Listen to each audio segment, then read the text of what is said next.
Hey folks, welcome back. It is snowy. I'll have to check the temperature and I'll put it on here. Somebody thought it'd be a good idea if I showed how I winterize my ducks and geese. So I did film that. I talked a little bit. The tripod and camera kept getting in the way, so it might be a little choppy.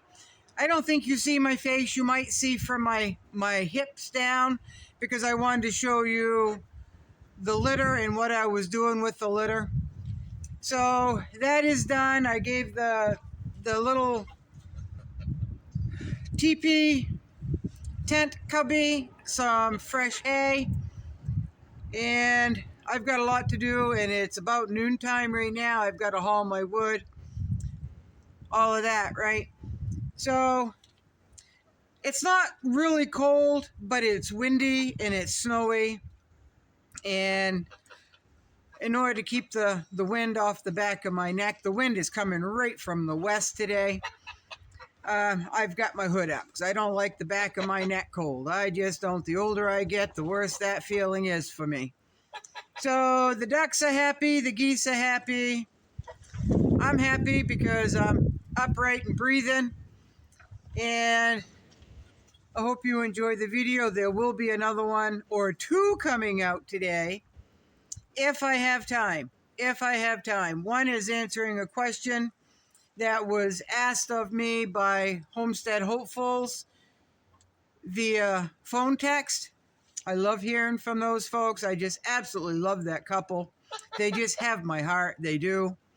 And the other one is also Homestead Hopefuls, where they sent me a video, folks, like it was over a year ago or a year ago. I have to go back and check the date.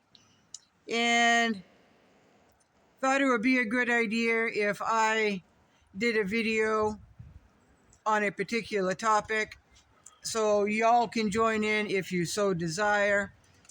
And I just ran across that when I missed a text from a few days ago, folks.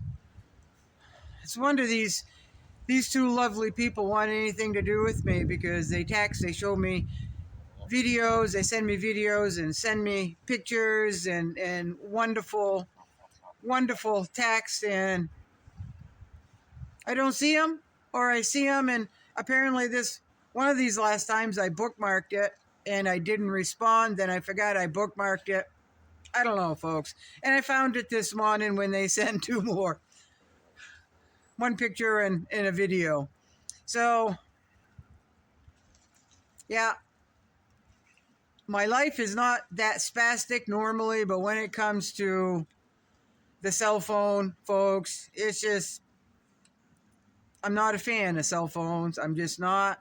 I'm quite neglectful on answering texts. I'm neglectful on answering comments. Just the way it is, and so far y'all still love me, so that's a good thing, and for that I thank you. So here is the video on how I keep my birds warm, healthy, and comfortable during the Maine winters. Somebody asked, and I think it was almost a green acre, if I would do a video on how I keep my birds warm and comfortable during the winter. I believe in the deep litter method, and all that is you lay down a bed of, here what works best is shavings, pine shavings. So I lay down a pretty good, probably I started out with maybe 2 bales, which will cover the floor of this coop, 2 to 3 inches thick. And then every day, if it's raining, I'll do it every day. But if it hasn't rained and the birds aren't walking through water or wet ground or snow or whatnot, and then I'll do it every probably 2 or 3 days. So what I do is come in and turn the old bed just threw in the old stuff so it's nice and fluffy.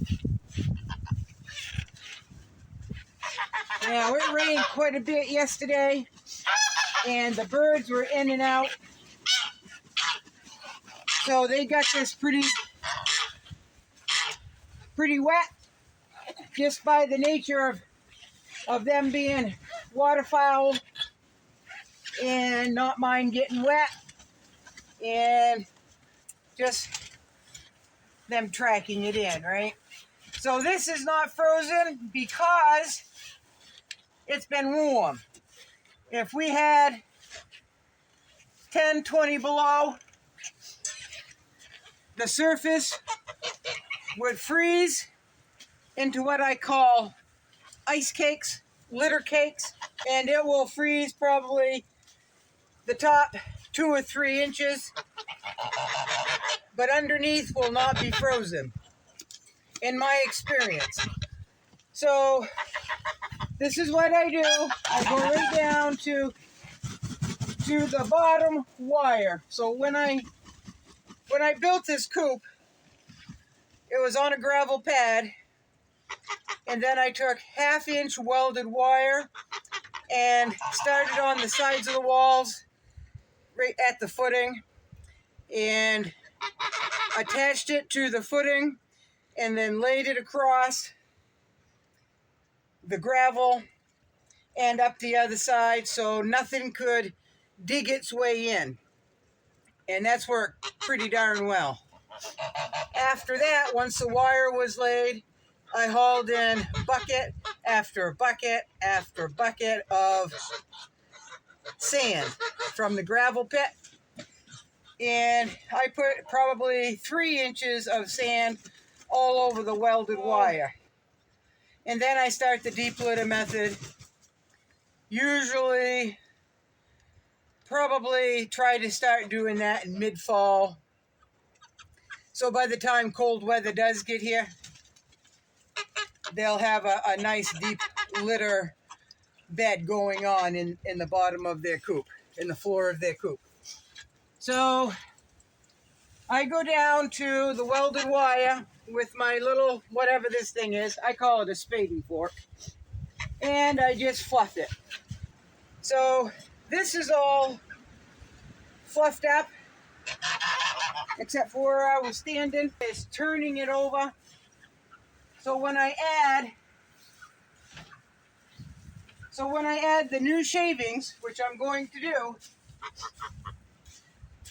the stuff that I turned over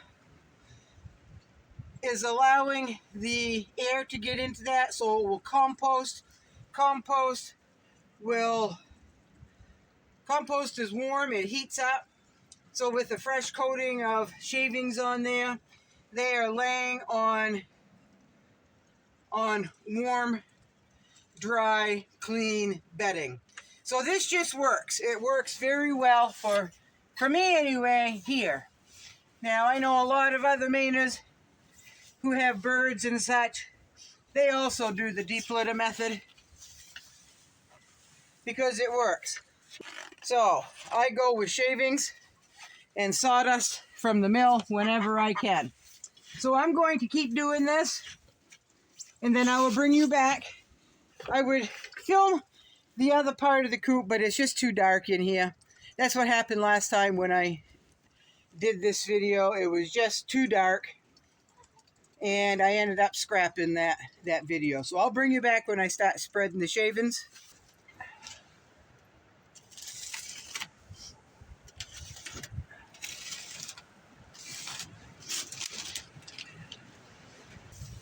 And it is packed. It's packed pretty good. So a bale holds quite a lot.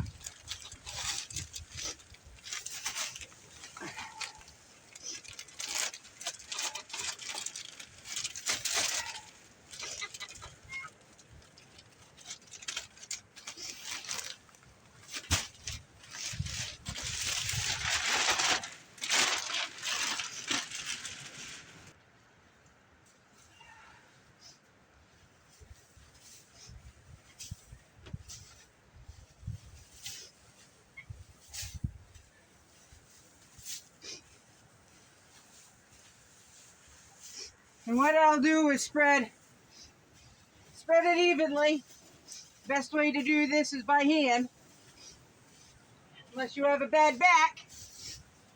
And then you could use something like this. I don't have a bad back. I have a sore back at the end of the day. But just for demonstration purposes, that's basically all you do. 2 or 3 inches. And you're going to go through some shavings, folks. You just are, especially with water birds, right? Just the way it is. The cost of feed for some birds, right? Now, every time I go to town, every time I go through town, I stop and get grain and or shavings. Depends on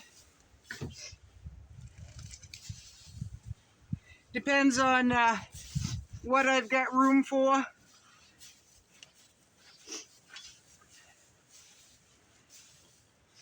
And that is it, folks. Just that quick.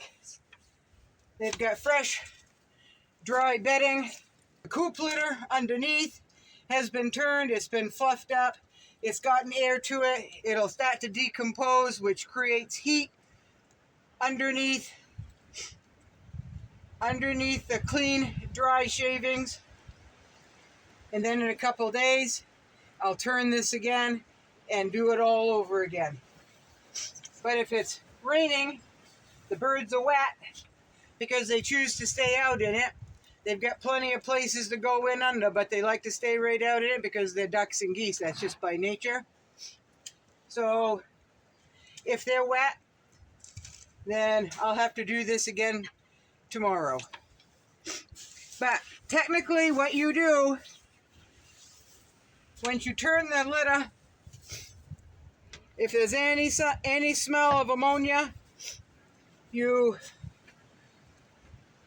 spread enough shavings so it covers that ammonia smell, which is not good for the birds. It's not good for you coming in and out of the coop. And it's certainly, like I said, not good for the birds to breathe in because they're laying down in it and they're right into the whole stench. If you don't keep up with it, you want them to breathe clean coop air. Now, when I had my chickens, the chickens did a lot of work for me as far as the coop litter goes because chickens are always scratching. A lot of times if it was rainy, they didn't want to be out in it. They'd go out and get something to drink. They'd go out and get something to eat. Then they'd come right back in and then they'd spend the day scratching like chickens do.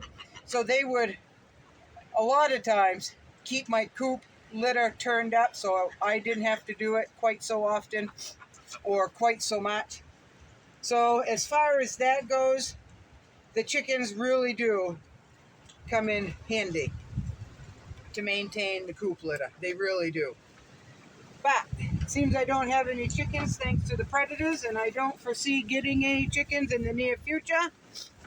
I guess I've got to be the chicken. And I really don't mind doing that. So, I hope this helped. And almost a green acre. Is that what you was looking for? All right.